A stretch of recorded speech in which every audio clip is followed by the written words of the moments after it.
We're excited to announce that our very own podcasting platform, Zencastr, has become a new sponsor to the show. Check out the podcast's discount link in our show notes and stay tuned for why we love using Zen for the podcast. You're listening to the Archaeology Podcast Network. You're listening to the Rock Art Podcast with Dr. Alan Garfinkel, a podcast about all things rock art. Send us your suggestions.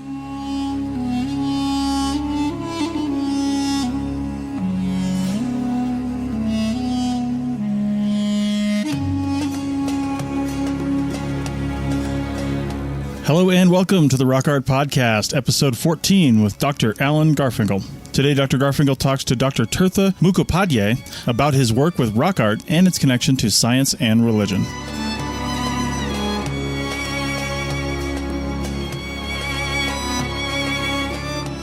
Hello out there in Archaeology Podcast land. This is Dr. Alan Garfinkel. I'm the president and founder of the California Rock Art Foundation. And what we do is we identify, evaluate, manage, and conserve rock art both in Alta California and in Baja California.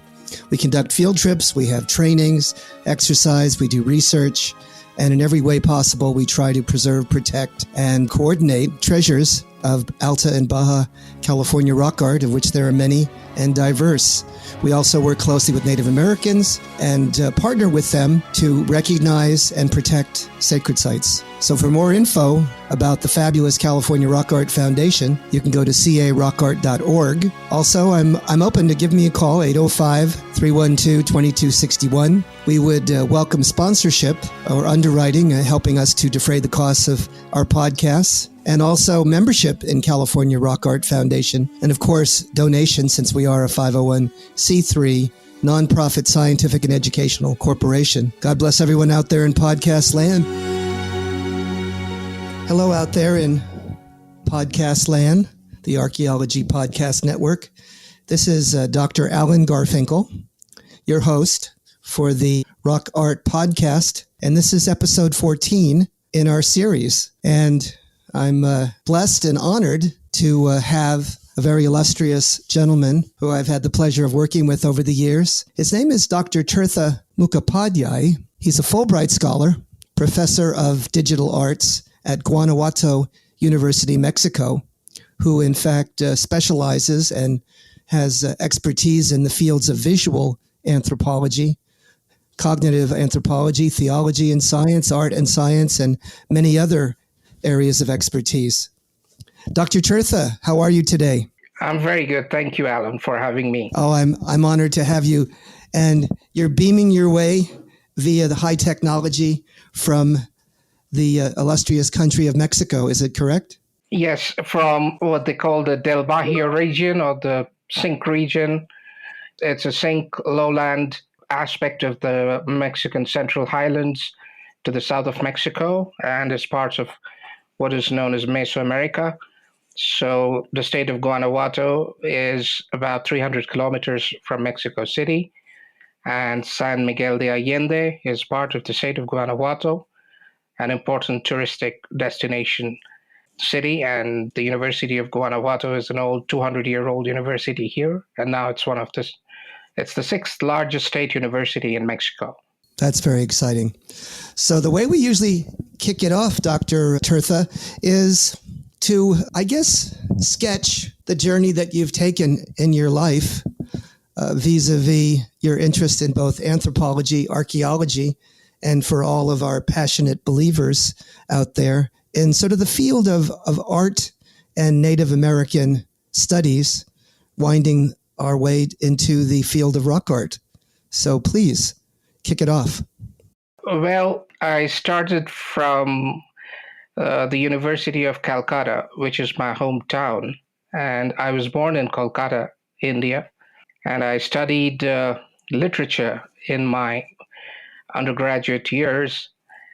And then I moved on gradually for my master's thesis to study Anglican theology and explore more profoundly aspects of the theological system that was propounded in the Middle Eastern religions. So that happened to be my basic area of interest when I first started out as a scholar in the University of Calcutta. Can you perhaps give us some background as to why you chose that rather esoteric topic for your focus? Well, I was always interested in a study of the comparative religions, and mainstream literature or literary pursuits never interested me as much as theology and religion. And I had some background in the Sanskrit languages and the Indian languages, and I was already on my way towards understanding certain aspects, certain doctrinal aspects of the Eastern religions. And so studying literature in English gave me an opportunity to probe theology of the Anglican Church and the Anglican establishment, because Calcutta happened to be the capital of the British Empire till 1911.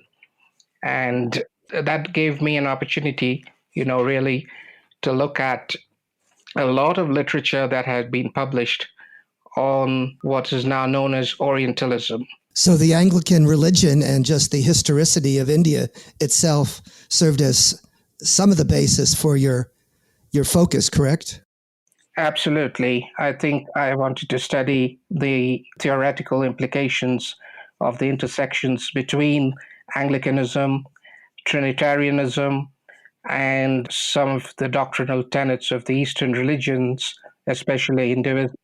Give us a soundbite, a little bit as to what Anglican is, the Anglican religion, and how that might in fact relate to the Middle Eastern religions, of course. The Anglican religion, the Anglican Church, is the Protestant church, which evolved from the Protestant movement of the Middle Ages. But doctrinally, Anglicanism is not different from the Catholic faith, and they believe in this concept of the Trinity.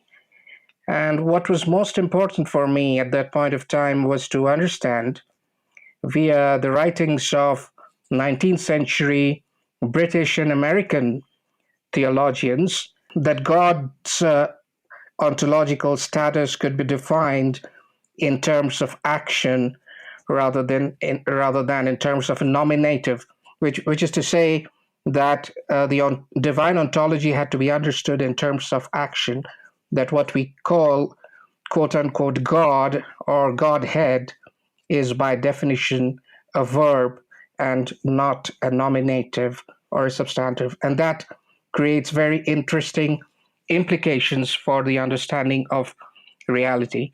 I mean, at that stage, I was just trying to probe deep into Anglicanism, Trinitarianism, and divine ontology. What you were saying was that there was a Christian expression interfacing with the Middle Eastern expression as well, and that the Anglican is a much more of a doing or expressive notion of Christianity, correct? Yes, absolutely. I was trying to compare these same doctrinal elements in the Eastern religions, but nowhere in the gamut of the Eastern religions was there anything close to saying that divinity had to be understood in terms of a pure act, as a pure action, as medievalists would say. Okay. And this would create unsubstantiality for any theological, metaphysical position, which means that this was clearly an existentialist crisis that was looming at the heart of the Western religions, including Anglicanism. So that just gave me a basis for exploring more into other aspects of philosophy and art. Right. Philosophy, art, and religion, I guess, is at the heart of your passion, is it not? Yes, absolutely. I guess I'm, by definition, a student of philosophy. Yes. Rather than anything else. Yes. So you began at the University of Calcutta, correct? Yes, I began at the University of Calcutta, and I got a national fellowship from the University Grants Commission in India. Uh, and so I started doing my PhD on one of the Anglican authors. And interestingly, this is the poet Samuel Taylor Coleridge. And I was studying Anglican theology in the writings of Samuel Taylor Coleridge. And that was that. But unfortunately, I didn't finish. I did submit my thesis to the university, but I didn't wait for the results because I was also writing about 19th century Indian Orientalists who had been inspired by the European religious belief systems. Okay. And so I was writing a book, and I had already sent copies of these books to some American professors. And so Professor Frederick Turner at the University of Texas at Dallas, who is the son of the anthropologist Victor Turner. Oh, really? Yes, he just happened to pick up that book and became interested in the whole topic of metaphysical ontology, religious ontology. And so he invited me to come and work with him. Fantastic. How exciting. So that book did come out, didn't it? Yes, the book did come out, and it's available in some of the libraries in India. And I got some feedback on that book, but not much. I didn't get much exposure for that book, at least outside of India. Now what happened next in your journey of academia? Oh, it's very interesting that second phase of my studies at the University of Texas under supervision of Professor Frederick Turner and How did you get from Calcutta to Texas? It just happened to be an invitation based on what some of the professors and the graduate committee at the School of Humanities found close to what the kind of program they had. And so they invited me to do another PhD at the University of Texas. Fantastic. So did you get your PhD from Texas? Yes, then I came to Texas and I started another one. My doctoral studies in a completely different area, because this brought me face to face with the stark differences in the academic world between the academic world of India and the academic world of the United States of America. From a very rigid, entrenched, orthodox doctrinal system, I shifted to more empirical and scientific studies. And in Texas, I started studying cognitive aesthetics under Professor Victor Turner. And that really paved the way for me to enter into the fields of anthropology and then graduate and rock art. Yeah. Very, very heady stuff, Professor. Let me tell you, this is what the 14th episode, and I've never had someone so erudite and academic as you. It's really quite an interesting blessing. So your interest, again, is so fascinating in terms of just its development and the interface between so many different disciplines that you're trying to integrate. Isn't that right? Absolutely, because there was already this experience in conventional doctrinal philosophy, but I was moving on to more empirical studies of the arts and rituals and systems of expression and belief. And I found myself reading Darwin's On the Origin of Expression in Man and Animal, Eugene de Achilles' path-breaking work. The title of the book is A Biogenetic Structural Analysis of Ritual. And studies of ritual. Say it fast 6 times. So in other words, we're trying to probe the origins of religion. We're trying to understand the neurotheology and the cognitive neuroscience of how people begin to embrace religion and how they Yes. They express The ritual behavior. right, the ritual behavior and the artistic realm of how that is manifested in their material culture, correct? Yes, absolutely. How ritual behavior gives birth to things like the totem or the mask, or even what occupied most of my time after my research in the University of Texas, rock art, which is supposedly not art at all. Art is a very significant misnomer for rock art because it's an aspect of ritual behavior where humans who live in collectives, who lives like in tribes and groups, would perform these visual expressive actions on the surface of rocks to commemorate or to memorialize some of their feelings about how things transpire in the world. I think that's a great place to sort of segue on this first segment. And I guess in the next segment, we'll move from the University of Texas to the next chapter of your life. How's that? That sounds great. Yes. Great. So let's take a break, and I'll see you on the other side.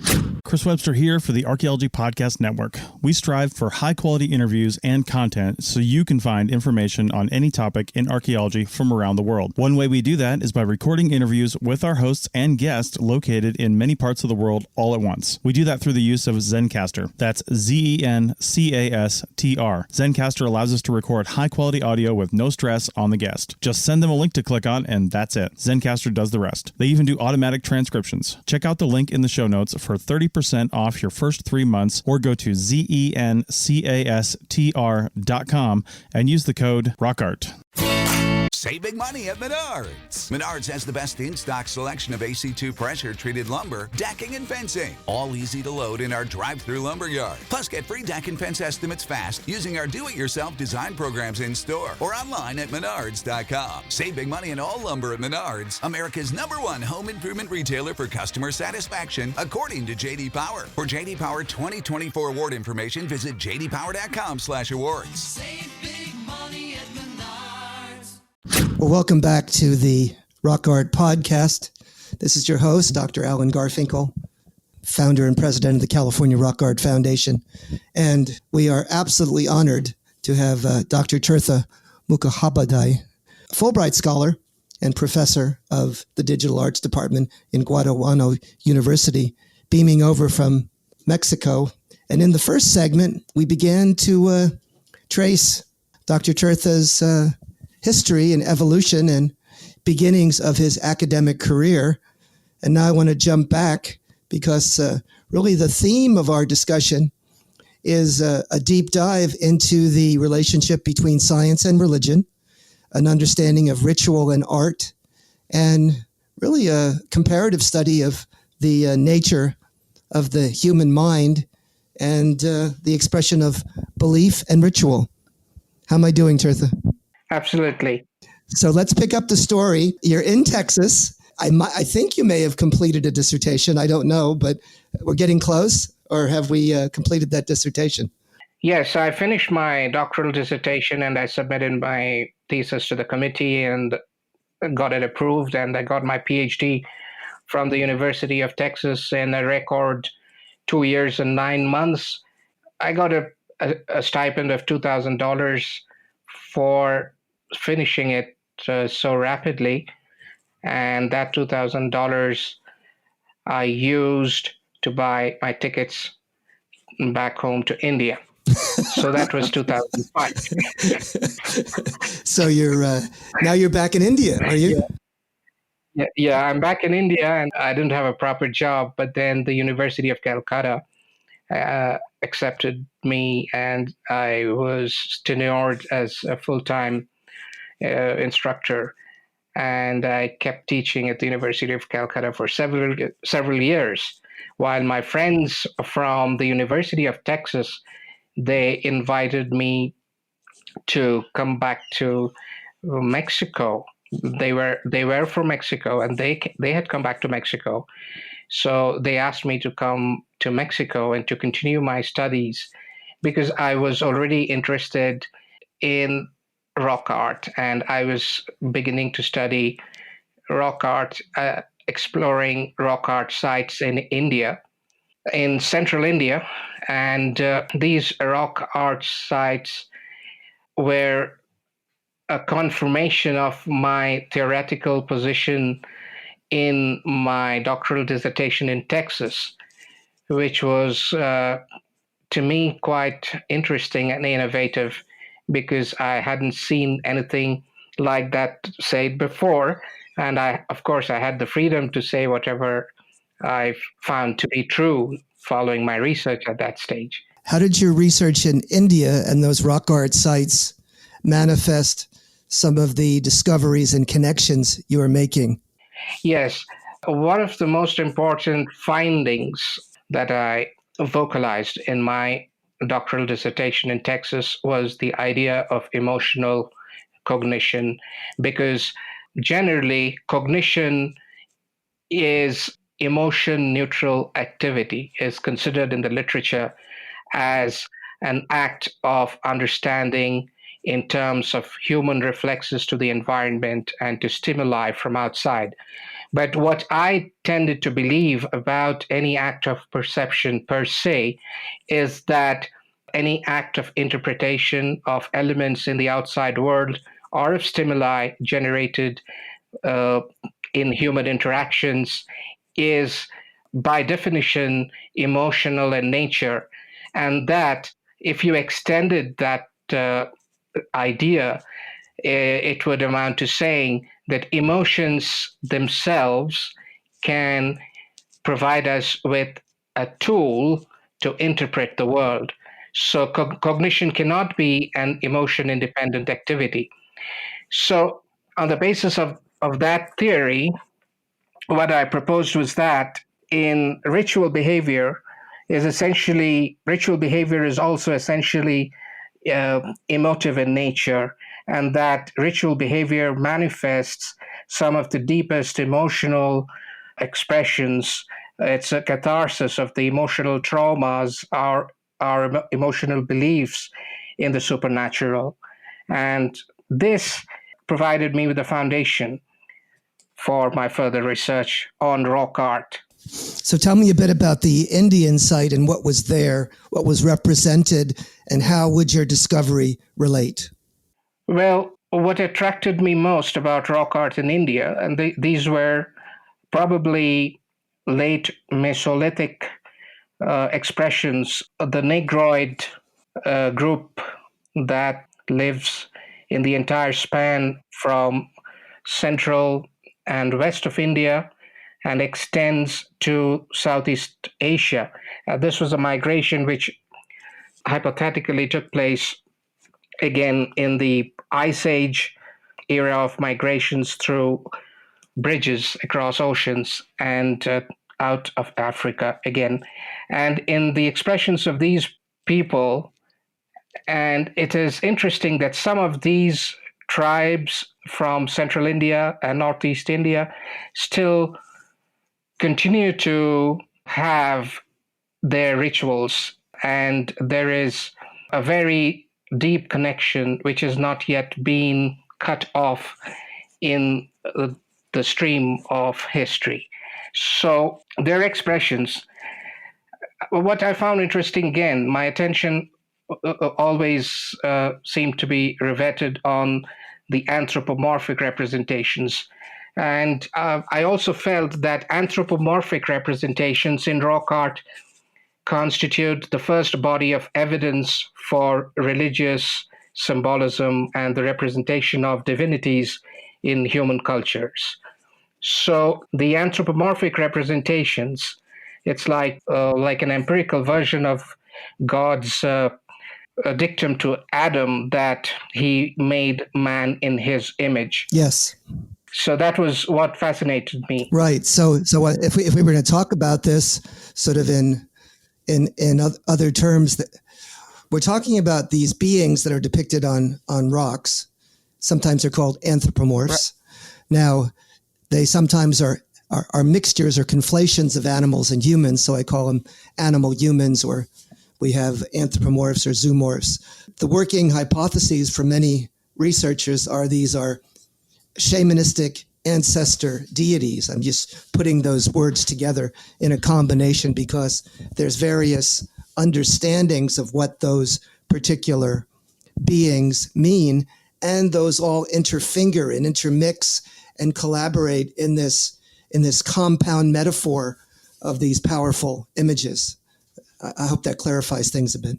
Yes, absolutely. What you're pointing out, Alan, is towards the literature of the interpretation of these anthropomorphic representations on rock art surfaces inside caves, prehistoric caves and panels, rock canvases. What do the East Indians themselves do? What actions do they have? What rituals? What do they believe about these images, as you had alluded to, in terms of the contemporary associations that are, ethnographically described or currently practiced? Well, there are some tribal groups which are still not connected to mainstream human culture in some of the islands in the Bay of Bengal. But I have not been there. My field studies were mainly centered around the plateau area of eastern India. Yes. And what the religious expressions of these people are now very difficult to to isolate. You cannot isolate their religious practices from the more later religions that were possibly a result of migrations from Central Asia, which is now known as Hinduism, or Buddhism. And so Hindu rituals, polytheistic worship, and manifestations of behavior that are kind of offerings. Right. So it's much more of a layered approach, or syncretic, where you have multiple layers of different religions integrating and compounding and sort of twisting around that provide some basis. But I bet that there's still some activities or manifestations that are going on that harken back to perhaps antiquity. Yes, absolutely. Syncresis is the right word. It's a syncretic religion now, and they would take offerings, they would take incense, they would take kind of pigments, washable pigments, and they would go to these rock panels in trails from the villages and would go there and offer their incense and whatever they have to these gods who manifested on the rock art, on the rock surfaces right there. Fantastic. So it's a syncretic form of religion. Yeah. Yes. And that certainly is an expression that we rarely see in the Americas today. And so to see something like that still taking place to this very day is rather special. Yes, it's very interesting. It's very colorful.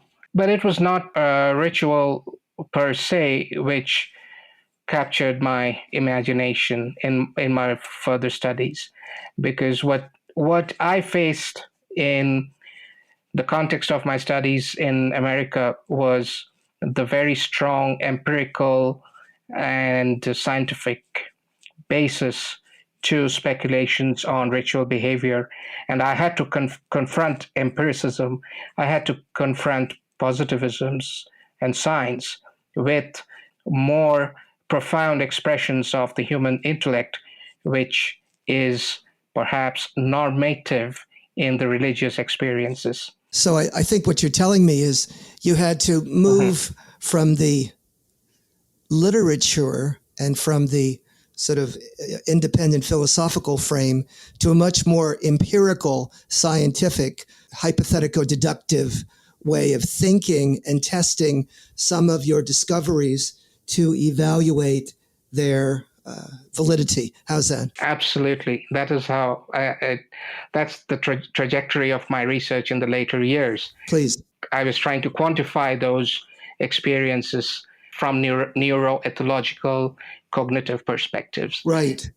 Yeah. So one way in which you can think of it is like by looking at the anthropomorph again, because I was trying to isolate the features of the anthropomorph, and I was trying to analyze why the dimensionality of an anthropomorph, the the structure and the measurements and the interrelationships between the structures, between the structural configurations of the anthropomorph would differ from actual anthropometric measurements. Yes. Which is to say, it is a kind of standard practice for the rock art people, for the prehistoric people. And if we could take the entire spectrum of rock art in the world and subjected it to a statistical analysis of the patterns on the basis of the pattern recognition, and if we were to measure the curvature and the length of arms or the torso or the human head and their equivalents in rock art with actual anthropometric proportions, then I believe if we could do that, it's a kind of hypothetical dream project for me. Right. If we could do that, we might be able to show that the visual representation is actually undergoing a process of transformation, which is not arbitrary, but which has a very definite and trajectory, which has a very definite teleology and end. And it's taking us to another dimension of representations. It's another level of understanding. Yeah. Yes. Well, let's stop there. And I think in this final segment, I'd like to, deep dive and delve into an actual case study and the research that you're involved with in the study of rock art and how your theoretical perspective and the empirical analysis and how those get together. That'll be exciting. See you on the flip-flop. Thank you. You may have heard my pitch for membership. It's a great idea and really helps out. However, you can also support us by picking up a fun t-shirt, sticker, or something from a large selection of items from our TeePublic store. Head over to arcpodnet.com/shop for a link. That's arcpodnet.com/shop to pick up some fun swag and support the show. Well, welcome back. This is segment 3 of your Rock Art podcast. This is Dr. Alan Garfinkel, and I'm your host for the Rock Art podcast. Welcome back, Tirtha. Would love to get into some of the details at this point. Tirtha is a professor, doctor in Guanajuato University in Mexico, and we're talking about the relationship between rock art, religion, belief, ritual, science, and art, and also sort of delving into the cognitive neuroscience, the neurophysiology, or sometimes it's called neurotheology, with respect to the study of prehistory. Yes. So Tirtha, kick us off with your perspective on those giant questions. Yes, I guess I could focus more on the actual work that I have been doing in the last 6 years. Of course, I have been doing it with you. And my Fulbright research project in 2013 was on rock art in the American Southwest. But that was until I knew that the American Southwest was not just a very, very small geographical chapter in the rock art studies.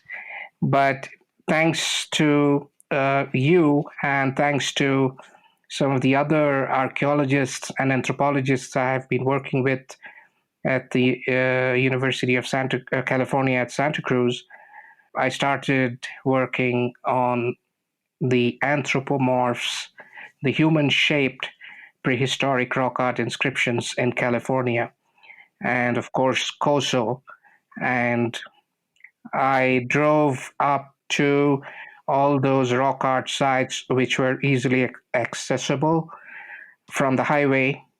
And I went up to Colorado and I tried to trace the evolution of anthropomorphic figures in what is now known as the Uto-Aztecan spectrum, the Uto-Aztecan cultures. So we've got quite a project collaboratively. So I guess the piece of information for those people in the rock art podcast land is that COSO is actually a very definable, geographically narrow place. It's only 100 square miles, and it has some of the greatest density and concentration of rock art in the entire Western Hemisphere. And it is dominated by an ancient and remarkable panoply, ubiquity of both solid-bodied and decorated bodied anthropomorphic figures. So we certainly have the ability to begin to analyze or consider those figures. And as well, it has a connection, of course, with Mesoamerica, because we're looking at ancient Uto-Aztecan people, archaic Uto-Aztecan people that distantly could in fact be related to some of the expressions in the larger Great Basin, the American Southwest, and even into the high cultures of Mesoamerica. So I guess we should chat about that for a moment. Yes, Go ahead, absolutely, Tirtha. Alan. At first, the rock art of the Cosos provided me with one of the best, most classic examples of prehistoric religious art, religious inscription, and representations. The techniques of Coso rock art are they are classic examples of prehistoric rock art, because in Coso you begin to see very concrete, nuanced, metaphorical representations of divinities. I mean, there is no way of telling whether they are divinities. At least they are ritual expressions. And at first, what interested me more was to understand how divinization processes actually emerge in human societies. What we're talking about here is how indigenous people, literally thousands of years ago, when the Coso rock art began, visibly expressed the concept of shamanistic ancestor deities, supramundane beings, on the rocks. How did they attribute? Yes. What were their characteristics? What were their forms? And how do those relate back to their rituals and their sense of cognition?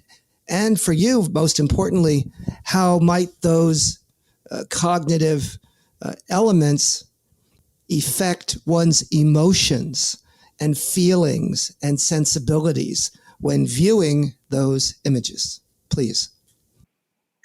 These representations were very advanced, and it would not be incorrect here to say that Coso rock art displays one of the most advanced human emotional systems in the visual systems that have so far evolved, even in technological systems.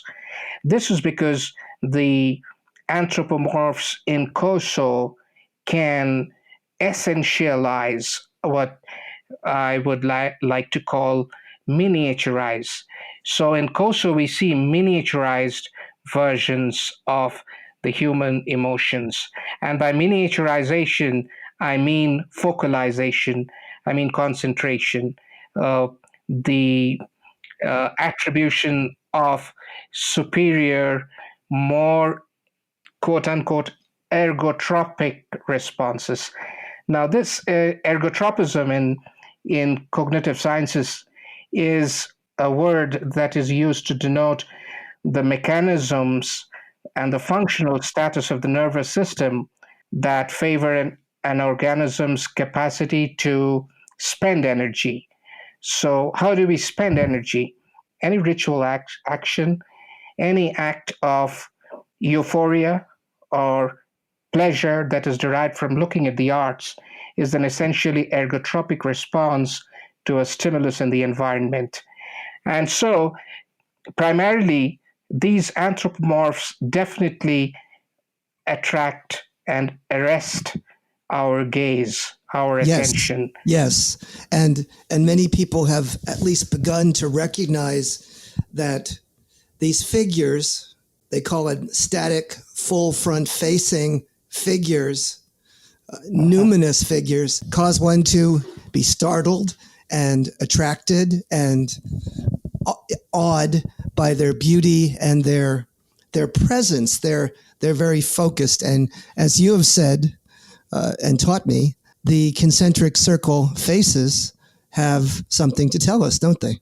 Absolutely. The concentric circle is not important per se unless we take into account the center of that circle. And there has been plenty of research in the cognition of children and the way children gradually learn to fix their attention on objects.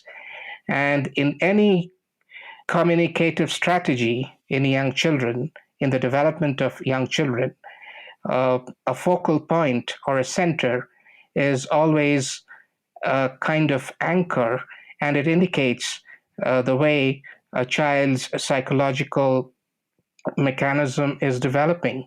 The psychological structure is evolving in the lifespan of the child, of the human being. And so the concentric circle metaphor in the Koso rock art, because in the Koso deities, you see these heads, which are not really like a human head. They don't have physical verisimilitude or resemblance. They don't have two eyes and a nose and a mouth or eyebrows or hair, but they have equivalent symbols like a concentric circle and just one dot in the center.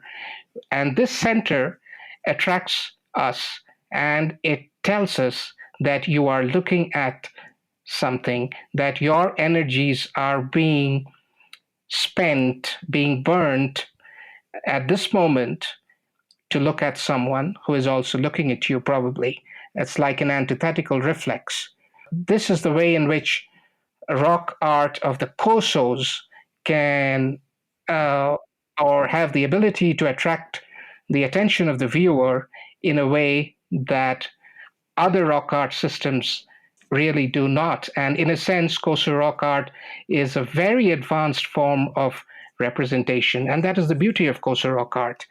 Now, if we jump to Mexico and we think about the Huichol, one thing that you told me, of course, another Uto-Aztecan historic culture, which is deeply religious and has a very robust expression of their religiosity and belief system, hearkening back to the earlier days of the development of ancient Uto-Aztecan.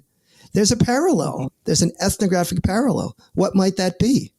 Absolutely. I mean, if you look at those dream catchers, which you have hanging in front of your patio, or those ritual banners, the Eye of God, as the rituals call it, which is just like a diamond, quadrangular shape with a central circle or dot, which represents the Eye of God. For the Eye of God. Yes. And so you and I must confess, we came to the conclusion that the Koso concentric head represents an equivalent of the ritual Eye of God motif in ritual textile art. And there must have been a connection there in the history of those evolving Aztecan cultures. What the Huichol say is that when they peer into this Nerica, which is called the sort of the Eye of God, they can see, or they can peer and see God, or God can see them. It's a two-way mirror of sorts, isn't it? Absolutely. There's something going on there. Communication. Go ahead. A communication on a more elevated energy level, which is conditioned in the human system. But what became interesting in the later research on the correlations that exist between coso-concentric circles and the ritual eye of God motif in ritual folk art is that there must have been these prehistoric connections between the ancient peoples, which have not been explored till date. And what happened really is that I came to believe more and more in the fact that the Koso people who depicted these concentric circles must have been genetically or linguistically connected to the Mesoamerican cultures. Because even if you remember Fowler's 1983 thesis of the geographical extent or the territory of the Uto-Aztecan peoples, the Koso or the Western Mojave aspect of the Aztecan cultures were the only non-maize growing cultures. In other words, what we see in Koso rock art is the example of a forager, hunter-gatherer Aztecan group. The very ancient hearth of, sort of proto-Uto-Aztecan cosmology, in part. If Absolutely. we had as a working hypothesis. Well, in the last few minutes we have of this final segment, I guess the other thing that we came to understand or begin to sort of appreciate is this series of what we call indexical animals, didn't we? We were talking about sort of that connection as well.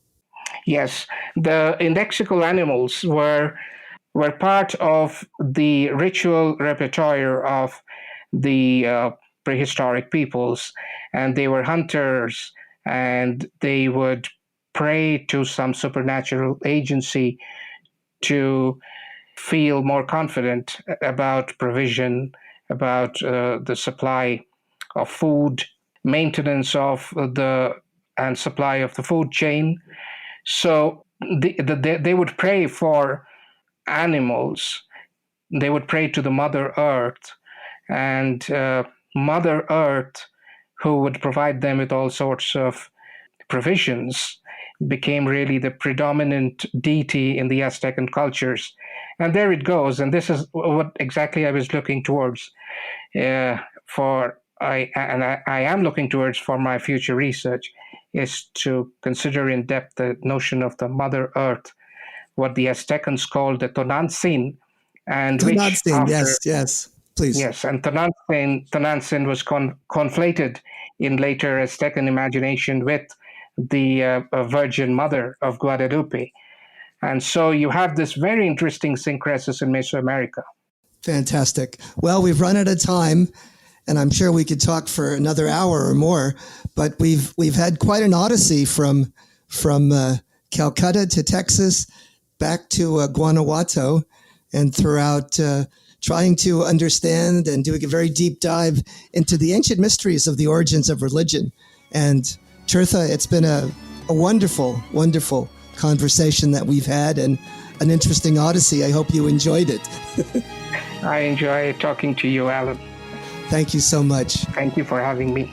I'll see all of you again on our next Rock Art podcast. Thanks for tuning in.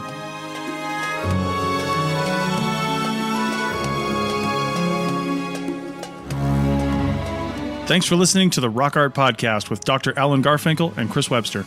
You can find this podcast on the educational podcast app Lyceum, Lyceum, and wherever you find podcasts. Find show notes and contact information at www.arcpodnet.com/rockart. Thanks for listening, and thanks for sharing this podcast with your family and friends.